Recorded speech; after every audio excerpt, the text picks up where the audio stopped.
नमस्ते। पेट की जलन, फूला हुआ केक और टूटी हुई हड्डी, इन सब में एक ही विज्ञान काम करता है। सुनने में अजीब लगता है ना? पर आज हम रोजमर्रा की जिंदगी में छिपे ऐसे ही कुछ कमाल के रासायनिक रहस्यों से पर्दा उठाएंगे। तो सवाल यही है, पेट में गड़बड़, एक बढ़िया सा केक और एक टूटी हुई हड्डी, आखिर इन तीनों में कॉमन क्या है? जवाब है केमिस्ट्री का एक बहुत ही बेसिक सा प्रिंसिपल जो इन तीनों को मुमकिन बनाता है। चलिए एक एक करके इस पहेली को सुलझाते हैं।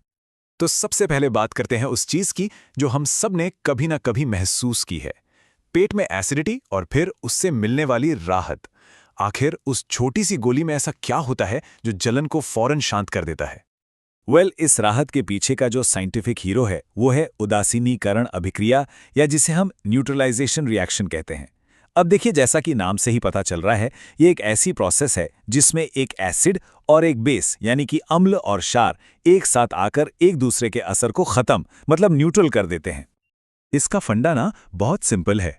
जब भी कोई एसिड किसी बेस से रिएक्ट करता है तो दो ही चीजें बनती हैं, नमक और पानी। बस यही वो साधारण सा नियम है जो पेट की जलन को शांत करने वाले जादू के पीछे काम करता है।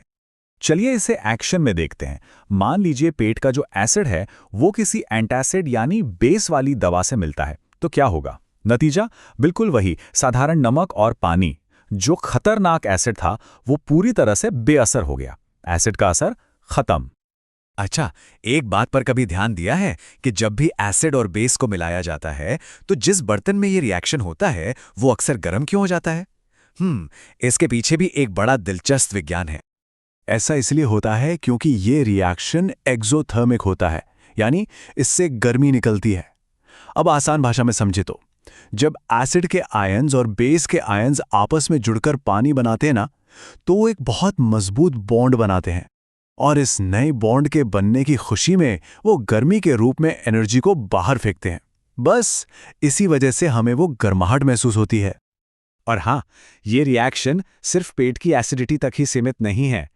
वो जो एंटासिड की गोलियां हैं, हमारा टूथपेस्ट जो मुंह में बैक्टीरिया से बने एसिड को न्यूट्रलाइज करता है, और यहाँ तक कि जब चींटी काट लेती है और उस पर बेकिंग सोडा लगाते हैं, ये सब के सब इसी उदासीनीकरण के ही तो एग्जाम्पल हैं। तो एसिड को बेअसर करना तो हमने समझ लिया। अब बात करते हैं एक दूसरी कमाल की रिएक्शन की, एक ऐसी रिएक्शन जो बुलबुले बनाती है। और ये वही बुलबुले हैं जो केक को एकदम सॉफ्ट और स्पंजी बना देते हैं और आग तक बुझा सकते हैं। ये है एसिड कार्बोनेट रिएक्शन, और इसका रूल भी बड़ा सीधा सा है। जब भी कोई एसिड किसी कार्बोनेट वाली चीज से मिलता है तो फट से एक गैस निकलती है, और वो गैस है कार्बन डाइऑक्साइड यानी CO2। यही वो फिज या झाग है जो हमें दिखाई देता है। यहाँ पर बेकिंग सोडा और सिरके के बीच का रिएक्शन दिख रहा है। ये तो हम में से कई लोगों ने स्कूल के साइंस प्रोजेक्ट में या घर पर भी करके देखा होगा, है ना? देखिए, जैसे ही ये दोनों मिलते हैं, कार्बन डाइऑक्साइड, पानी और एक तरह का नमक बनता है ना कमाल की बात? एक ही गैस कार्बन डाइऑक्साइड, और उसके दो कितने अलग अलग इस्तेमाल हैं। एक तरफ तो ये हमारे केक और ब्रेड में छोटे छोटे एयर पॉकेट बनाकर उन्हें एकदम सॉफ्ट और फ्लफी बना देती है, और दूसरी तरफ यही गैस आग के आसपास से ऑक्सीजन को हटाकर उसका दम घोट देती है, मतलब आग बुझाने के काम भी आती है। लेकिन एक सवाल उठता है, कोई कैसे पक्का कर सकता है कि जो गैस निकल रही है वो वाकई में कार्बन डाइऑक्साइड ही है, कुछ और नहीं? विज्ञान के पास इसका भी एक बड़ा सटीक टेस्ट है। इसे कंफर्म करने का तरीका है लाइम वाटर टेस्ट, यानी चूने के पानी का टेस्ट। देखिए होता क्या है, जब इस गैस को चूने के पानी से पास किया जाता है तो वो पानी तुरंत दूधिया यानी मिल्की वाइट हो जाता है। ये CO2 की मौजूदगी का पक्का सबूत है। और एक मजेदार बात बताऊं, अगर आप और ज्यादा CO2 पास करते रहेंगे ना, तो ये दूधियापन जादू की तरह गायब भी हो जाता है। ठीक है, तो अब हम आते हैं अपने तीसरी और आखिरी पहेली पर, टूटी हुई हड्डियों पर लगने वाला प्लास्टर। कभी सोचा है कि वो कैसे एक पाउडर से इतना मजबूत और ठोस बन जाता है? इसका सारा राज छिपा है प्लास्टर ऑफ पेरिस में, जिसे हम सब POP के नाम से जानते हैं। जैसे ही इस पाउडर में पानी मिलाया जाता है, ये जिप्सम नाम के एक बेहद हार्ड पत्थर जैसे पदार्थ में बदल जाता है।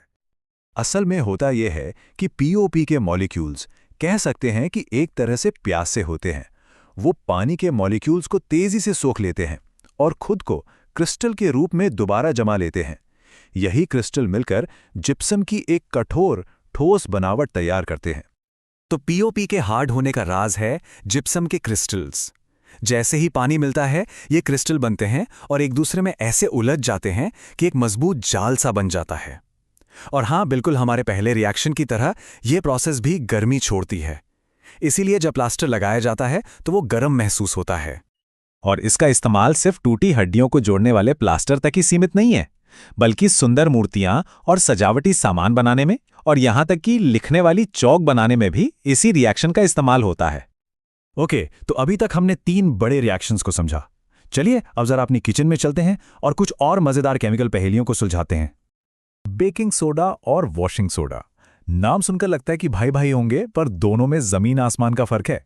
देखिए, बेकिंग सोडा एक बहुत ही माइल्ड यानी हल्का बेस है, इसीलिए हम इसे खाने में इस्तेमाल कर सकते हैं। जब यह गर्म होता है तो CO2 गैस छोड़ता है जो केक को फुलाती है। दूसरी तरफ वॉशिंग सोडा एक बहुत ही स्ट्रॉन्ग बेस है। ये कपड़ों से मैल तो निकाल सकता है, पर इसे खाने के बारे में सोचना भी नहीं चाहिए। चलिए अब एक मजेदार पहेली। सूखी hydrochloric acid gas litmus paper का रंग क्यों नहीं बदलती, जबकि हम सब जानते हैं कि यह एक बहुत स्ट्रॉन्ग एसिड है? सोचिए जरा। इसका जवाब छिपा है पानी में। जी हां, कोई भी एसिड अपनी एसिड वाली प्रॉपर्टीज तभी दिखाता है जब वो पानी में घुलकर अपने H+ आयंस को आजाद करता है। बिना पानी के सूखी गैस में ये आयंस बंधे रहते हैं और वो एसिड की तरह बिहेव कर ही नहीं सकता। तो असली गेम चेंजर यहां पर पानी है। और अब अंत में एक सवाल, जो आज हमने जो कुछ भी सीखा उसी पर आधारित है। प्लास्टर ऑफ पेरिस को हमेशा एयर टाइट यानी हवाबंद डिब्बों में क्यों रखा जाता है? जरा सोचिए, हवा में ऐसी क्या चीज हो सकती है जो उस पाउडर को पत्थर बना दे? इसका जवाब आज की हमारी बातचीत में ही कहीं छिपा है।